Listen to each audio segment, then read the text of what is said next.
سلام، وقتتون بخیر. امروز میخوایم در مورد پیدا کردن کار بعد ورود وقتی که وارد آمریکا میشیم، بعد از اینکه مدارکمون کامل میشه صحبت کنیم.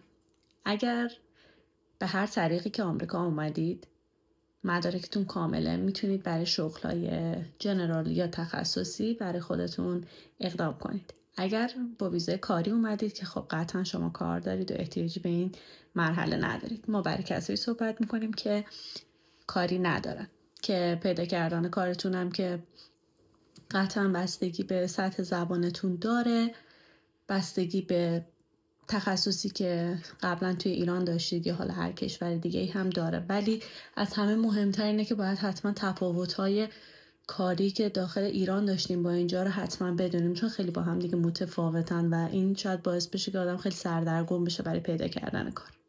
اگر وقت کافی ندارید و احتیاج دارید که حتما سر کار برید و نمیتونید صبر کنید تا اون شغل مورد نظرتون رو پیدا کنید، میتونید که با کار جنرال شروع بکنید و در کنار اون دنبال اون کاری که دوست دارید بگردید تا هر موقعی که اون کار پیدا کردید 2 هفته قبل به اون کارتون کاری که دارید در حال حاضر کار میکنید اطلاع بدید و میتونید از اون شغل در بیایید بیرون و برای اون یکی کارتون اپلای کرده باشید و وارد شغل دومتون که تخصصیه بشید. اینجا در ابتدا در مورد کار جنرال با هم دیگه صحبت میکنیم. کار جنرال احتیاجی به تخصص خاصی نداره، احتیاجی به سطح بالای زبان هم نداره، در حد اینکه فقط متوجه بشید طرف بهتون چی میگه، چه چیز خیلی ریزی ازتون میخواد کافیه. یعنی حتی مورد داریم خیلی ها کار، یعنی زبانشون، سطح زبانشون خیلی اصلا خوب هم نبوده ولی خب پس این کار برمیاد چون کار خاصی نداره. بیشتر شما یک وظیفه دارین که اون وظیفتون رو تو طول ساعت کاری که هستید انجام میدید و متوجه صحبت دیگران هم قطعا میشید. کارهای جنرال معمولاً کسایی که میان بیشتر دوست دارن که حالا کارهای فروشندگی انجام بدم، کارهای مثل فروشندگی، مثل صندوقداری توی انبار، حالا بعد از یک مدت سوپروایزر یا مدیر اون بخشی که دارید کار میکنید و کارهای ساده میتونید انجام بدید. فروشگاه‌های بزرگی مثل تارگت، والمارت، هوم دیپو، میسیز، کاسکو یا فروشگاه‌هایی که مختص هر ایالت هستن یا حتی یه سری فروشگاه‌های خیلی کوچیک، برندهای خیلی کوچیک یا مثلا رستوران‌هایی مثل مکدونالد، چیک فیلی، نمیدونم KFC یا حالا بقیه برندهایی که هستن، مثلا چیزکیک فکتوری که یک رستوران زنجیره تو کل آمریکا و بقیهشون احتیاج به افرادی دارن که اونجا کار کنن، حالا مثلا توی آشپزخونه، مثلا برای ویتری و یا چیزهای دیگه. ولی خب یک سری کارها احتیاج به زبان خوبی داره، واسه همین شاید کسی که اگر زبانش خوب نباشه اذیت بشه، ولی با توجه به سطح زبانی که دارید و متوجه میشید میتونید اون کار رو انتخاب کنید. و حتی آمازون، فراموش کردم آمازون که خب خیلی راحت‌تر هم میشه اونجا کار کرد. شما وقتی که اگر دوست دارید که حتی کار رانندگی انجام بدید و کارفرمای خودتون باشید، میتونید بعد از اینکه گواهینامه‌تون رو گرفتید به عنوان راننده برای دلیوری غذا، بسته و یا بسته های آمازون هم میتونید کار کنید و این شغل فقط از شما مدارک گواهینامه‌تون رو میخواد، بک‌گراند چک گواهینامه‌تون و خودتون و اینکه مدارک عادی که حالا مدارک شناسایی که دارید. و به نظر من این شغلی که شاید به درد خیلی همون بخوره در ابتدا، که اگر واقعا منتظریم که خیلی سریعتر پول بسازیم برای خودمون، اگر هم نه وقت داریم که میتونیم خب یه تایمی رو روی رزوممون، روی زبانمون بهتر کار کنیم، آماده بشیم برای مصاحبه و بریم شغلای تخصصی بهتری. بابت هر کدوم از این کارها احتیاجی به کار سختی نیست. شما اسم اون برندی که میخواید، حالا مثلا تارگت، مثلا آمازون، هر کدومشون رو تایپ میکنید /career و اصلا احتیاج .com و اینا هم نداره. وقتی شما میزنید همشون خودشون میاره، مثلا میزنه آمازون هایرینگ، نمیدونم تارگت هایرینگ، کاسکو، نمیدونم کریر یا هر چیزی. وقتی که برید اونجا کامل استپ به استپ خودش راهنماییتون میکنه. اول باید حساب بسازید، شماره تلفنتون، ایمیلتون، کد پستی که دارین زندگی میکنید و اگر اونجا شغلی باز باشه تو اون زمان، تو اون برهه‌ای که هستید، بهتون نشون داده میشه که ما این شغل‌ها رو داریم، ساعت شغل‌ها، درآمدشون، یعنی هر ساعتشون که چه مبلغی بابت حقوق به شما پرداخت میشه، مدل پرداختشون، چیزهایی که میخوان، مثلا چند ساعت در روز باید کار بکنید، چه کارهایی باید بکنید، مثلا فرضاً اگر بسته بخواید جابجا کنید، مثلا تا 25 کیلو باید جابجا بکنید، توانایی این رو داشته باشید. ازتون اطلاعات پزشکی خاصی که نه در حد این که بدونن شما احیانا مثلا معلولیت خاصی دارید یا نه، یک مشکل حرکتی جسمانی دارید یا نه، اون رو ازتون میپرسن. برای بخش دیگه ای داره که مثلا جزء ارتش آمریکا بودید قبلا، نمیدونم، یا حالا باز معلولیتی دارید اگر تو جزء اونجا بودید، و اینکه جزء جامعه LGBT هستید. یعنی این سوالهای متداولی که همیشه در بخش آخرش ازتون میپرسن و شما میتونید اونها رو جواب بدید، اپلای کنید و براتون پیام میاد که اگر باز باشه و شما اوکی باشه میتونید که ادامه بدید پروسه اپلایتون رو. مثلا اگر در آمازون باشه، شما بعد از اینکه اوکی میشه بهتون یک تاریخ میدن، یک مکان رو مشخص میکنن، میرید اونجا، ازتون تست اعتیاد میگیرن، تست، حالا یه سری تست خیلی ریز کوچولو ازتون میگیرن، یک مصاحبه خیلی کلی که اسمتون چیه، کجا زندگی میکنید، چی کار میکنید، تموم شد. یعنی اصلا در مورد شغل کاری با شما ندارن، صحبت میکنن و بعد تاریخ شروع به کار بهتون میگن و شما میتونید شروع بکنید.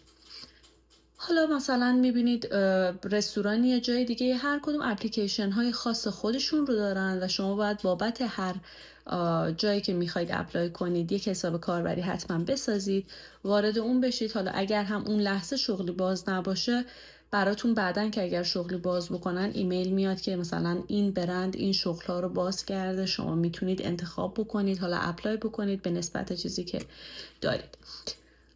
حقوق هایی که کارهای جنرال دارن بسته به ایالت از پایه ترین مبلغ هر ساعت، یعنی حداقل حقوق هر ساعت اون ایالت شروع میشه. مثلا $15 تا $20 هستش که خالص پرداختی شما، که اصولا توی این کارها که W2 هستش، این مدل کسر مالیاتیش هستش که یعنی هر ماه از شما مالیات رو بیمه کسر میکنن و آخر سال شما احتیاج به پرداخت مالیات ندارید و بیشتر اوقات هم یک چیزی دریافت میکنید از آیارس. واسه همین حدوداً 20% تا 40% به نسبت اینکه شما متأهل هستید یا نه و حالا بقیه قضایا ازتون کسر میکنن و مثلا کار $20 فرضاً اگر 30% مالیات ازتون کم بشه، حدوداً خالصش ساعتی $14 تا $15 بهتون پرداخت میشه. پرداخت ها هم اینطوریه که یا هر هفته است یا 2 هفته یک بار پرداخت میشه بهتون با چک یا اینکه واریز مستقیم به حسابتون میشه، که این کاریه که میتونید انجام بدید در ابتدای ورود. کار جنرال رو اگر خیلی ضرورت داره که حتما برید سر کار انجام بدید و بهترین حالتش اینه که این کار انجام بدید، چون باعث میشه که توی محیط قرار بگیرید، روی زبانتون تاثیر میذاره، فرهنگ این کشور رو، آدم‌ها رو بیشتر میشناسید، بهتر درک میکنید، رفتارها رو بیشتر آنالیز میکنید و بودن توی جامعه خیلی بیشتر کمکتون میکنه که بهتر اینجا بتونید زندگی کنید، آشنا بشید با رفتارها و فرهنگها.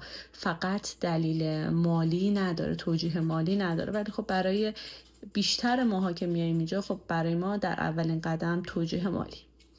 اگر هم قبلا گفتم شغل مثل رانندگی دوست دارید، اینها مدل تکسشون یعنی مالیاتشون مدل دیگه یه، به شما کل پول رو پرداخت میکنن. مثلا فرضاً حالا شما روزی $100 $200 نمیدونم $50 هر چقدر که کار بکنید در میارید و آخر سال به نسبت پولی که در آوردید و هزینه هایی که داشتید، حالا یا باید یک مالیاتی پرداخت کنید یا اینکه یک پولی دریافت میکنید. این بستگی به خودتون داره که بخواید چه مدلی کار کنید، که اون هم کار خوبیه. مثلا آمازون فلکس چیز خوبیه، دوردش و اوبر هم چیز خوبی هم. در کل شما کارتون دست خودتونه و میتونید برنامه‌ریزی خودتون رو هم داشته باشید. اگر مثلا بچه کوچیکی دارید یا یه سری کار دارید، یا حتی میتونید در کنار شغلای اصلیتون هم ازشون استفاده بکنید ولی برای راننده های مثل اوبر که یعنی مسافر باید جابجا بکنن، احتیاج داره که شما حتما 1 سال از گواهینامه‌تون بگذره. واسه همین برای اون شغل نمیتونید اپلای کنید، ولی برای بسته تحویل دادن میتونید انجام بدید این کار. اگر هم بخواید کارهای تخصصی انجام بدید، این نکته رو هم بهتون بگم، توی سایتی به نام ایندید یادم رفت INDEED واقعا ایندید دیگه INDEED.com. اونجا هم میتونید برید یک رزومه ساده درست کنید. شغل‌های ساده هم اونجا، یعنی حالت جنرالی هم هستش. اونجا هم میتونید برای مثلا اداره پست مثل خود USPS، UPS یا حالا مثلا فدکس یا چیزهای دیگه، اونها هم کار جنرال دارن، میتونید اونجاها هم اپلای بکنید برای کار. ولی اگر بخواید کار تخصصی انجام بدید، قطعا خب خیلی از دوستانی که کار تخصصی انجام میدن میدونن که سایت لینکدین که یک مجموعه، یعنی یک سایت خیلی جامعی هست برای کارهای تخصصی وجود داره، یا همین سایت ایندیت هم کاریابی خیلی خوبیه. چندین کاریابی دیگه هم داریم توی آمریکا، ولی معمولا از این دوتا بیشتر استفاده میکنن که شما اونجا میتونید رزومتون رو درست کنید، ولی باید حتما حواستون باشه که به قالب رزومتون مدل کار، سالهای کار، اینکه چه چیزهایی، چه کیوردهایی رو توش بنویسید و ننویسید، و حالا یک پروسه خورده پیچیده تری نسبت به کارهای ساده تر داره، اونها رو باید حتما یاد بگیرید، چون کاملا متفاوته نسبت به کشور ما، سوالها متفاوته و اینطوری نیست که شما فقط با بخش تخصصی رو بلد باشین، حتما بخش عمومی رو هم باید اینجا مد نظر قرار بدید برای کار تخصصی. یک جاهایی حتی بخش عمومی خیلی مهمتر از تخصصی هستش، واسه همین یه خورده بیشتر باید روش کار بشه و شاید یه ذره مدت بیشتری طول بکشه تا اون کاری که شما دوست دارید رو پیدا کنید. واسه همین حالا مدل رزومه درست کردن و اینکه چه چیزهایی رو باید توش لحاظ بکنیم رو هم از لحاظ یک مدیر HR توی پست های بعدی حتما بهتون میگم، چون آشنایی دارم با این قضیه و دوستانی دارم که HR هستن، واسه همین میتونم که اون رو هم بعدم براتون توضیح بدم. در کل کار خیلی ساده ای نیست. مثلا به عنوان مثلا من کار حسابداری توی ایران انجام میدادم، 1 نفر حداقل جای 6-7 نفر تا 10 نفر کار میکردیم. اینجا 1 نفر به نسبت اون 1 نفری که توی ایران جای 6-7 نفر کار میکرد، این 1 نفر 1/10 یا حتی بعضی اوقات 1/20 اون آدم هم کار نمیکنه. خیلی ریلکس، خیلی آروم، در حدی که اگر فرضاً منشی هستش، برگه ها رو شاید پرینت بکنه، شاید یک نامه تایپ بکنه و از 8 ساعت کاری شاید واقعا 2 ساعت هم مفید کار نکنه. نه تنها این شغل، همه شغل ها اینطوری هست. تسکای خیلی کوچولو، افراد خیلی زیاد کار میکنن. مثل ایران مولتی تاسک نیستن که 1 نفر بتونه خیلی کارهای زیادی رو انجام بده و وقتی شما کارهای خیلی زیادی رو انجام میدید خیلی مورد استقبال قرار نمیگیره اینجا. چیزی که من قبلا ها فکر میکردم که اینطوری و رزومه میفرستادم و اصولا هم همشون میگفتم واو چه رزومه خوبی، ولی موقعی که میرفتیم تو مصاحبه میدیدیم که نه، اصلا اونطوری که باید نبوده. واسه همین هر چی شغل و اون کارهایی که کردید ساده تر باشه، ساده تر توضیحشون بدید، وظایفی که داشتید خیلی خیلی بهتره که خب این یک بحث مفصل جداگانه برای کارهای تخصصی داره و کسایی که کار تخصصی میکنن قطعا خب خیلی از اینها رو بلد هستن. ما اینجا بیشتر مد نظرمون کسایی هستن که احتیاج دارن خیلی سریع برن سر کار. حالا من یکی از این فروشگاه رو انتخاب میکنم برای پیدا کردن شغل و داخلشون میرم. اصولا خیلی از کار جنرال هم وقتی که شما پروفایلتون رو تکمیل میکنید یک سری سوال ازتون میپرسه که اصولا سوالهای همشون شبیه به همه. مثلا توی شرایط سخت شما چه کار میکنید؟ گزینه داره، باید انتخاب بکنید. اگر مشکلی پیش بیاد با مشتری باید چطوری رفتار بکنید؟ اگر مشتری این سوال رو از شما بکنه باید چه جوابی بهش بدید؟ خودتون تنهایی میتونید جواب بدید یا حتما باید سوپروایزرتون بهتون کمک کنه؟ و از این سوال ها. واسه همین اینها چیزهای خیلی سختی نیستن و خیلی راحت خودتون میتونید ازش انجامشون بدید. مخصوصا الان که خب چت جی پی تی هم اومده و خیلی راحت میتونید سوالها رو بدید بهش، براتون معنی کنه و بتونید به نسبت معنی کردن اونها جوابها رو بدید و خیلی راحت برای اون شغل‌ها اپلای بکنید. امیدوارم که براتون مفید بوده باشه.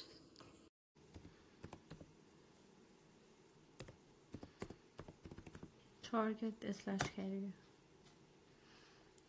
میزنیم، برامون جاب زد تارگت رو میاره، روش کلیک میکنیم و وارد سایت تارگت میشیم. اینجا به نسبت اون شغلی که میخواید، حالا اگر فرضاً فروشندگی میخواید، صندوقداری میخواید، هر چیزی میتونید تایپ کنید یا اینکه نه. مثلا اینجا کد پستیتون رو تایپ میکنید، جایی که زندگی میکنید، سرچ جاب رو میزنید، ببینید چه شغلهایی رو براتون میاره.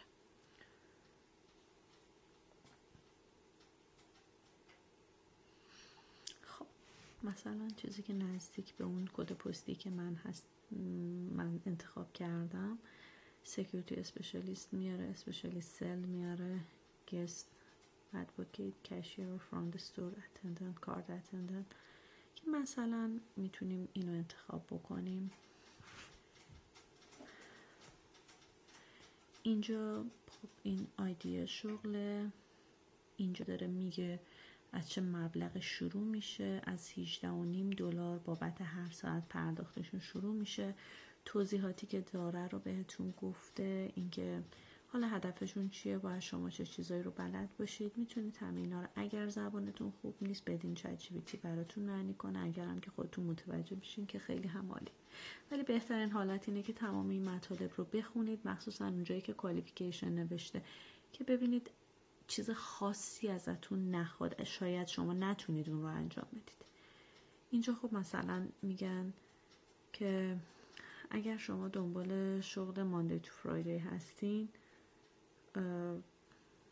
ما کل روزا مخصوصا آخر هفته ها خیلی شلوغیم، واسه همین باید شما همیشه سعی بکنید که به مشتریایی که میان احساس راحتی بدید و با خیلی گرم برخورد کنید. منظورشونه که خب خسته نباشید، اینجوری بیحال نباشید سر کار، که همشون اینا رو میگن. اینا رو میتونید بخونید. اگر همه چیز اوکی بود میتونید دکمه اپلای رو بزنید.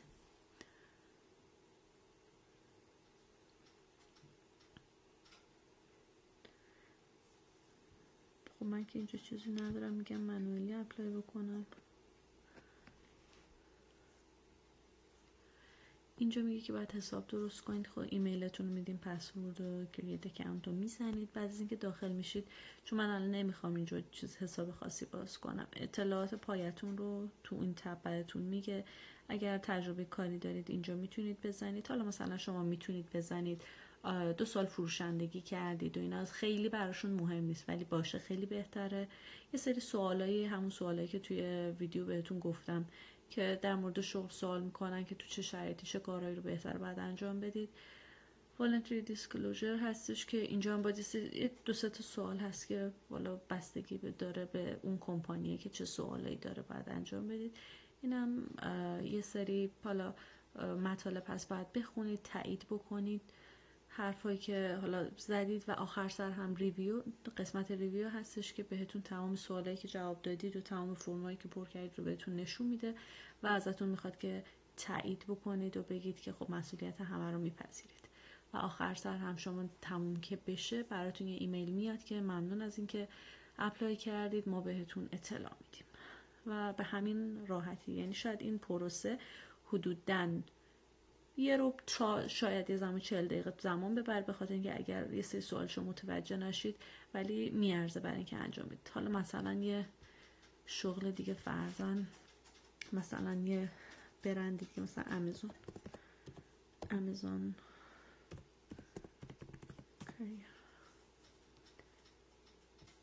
این هم دوباره آمازون جاب هم میتونید برید. آمازون خب شغلای خیلی زیادتری داره، اینجا هم میتونید انجام بدید. خیلی حالا من اینجا یه کد پستی دیگر میزنم، اصلا نمیدونم چرا نیوردش.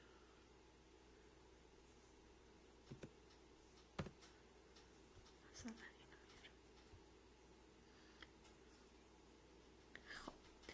ببینین اینجا کل آمازون رو داره بهتون نشون میده، یعنی جاب کاتگوری ها اینجا کل شرکت آمازون. مثلا خیلی از کارهاش تخصصی، واسه همین باید بگردید در مورد کارهای جنس وانیا رو بزنیم. خب الان اینجا مثلا آمازون فرش گروسری اسوسییت اومده توی انسینو کالیفرنیا، روش کلیک میکنیم، میخونیم، میگه که ریت پرداختش 17.80 بابت هر ساعته. میگه که اونجا حالا به نسبت اینکه باید ببینید توی اون فروشگاه چه ساعتهایی رو احتیاج دارن. پارت تایمش اینه که 3 روز در هفته باید باشه، بین شنبه و یک شنبه هم حتما باید داشته باشن. یعنی تایمش 4 ساعت حداقل توی هفته باید باشه، دوباره همچنان باید شنبه و یک شنبه هم باشه.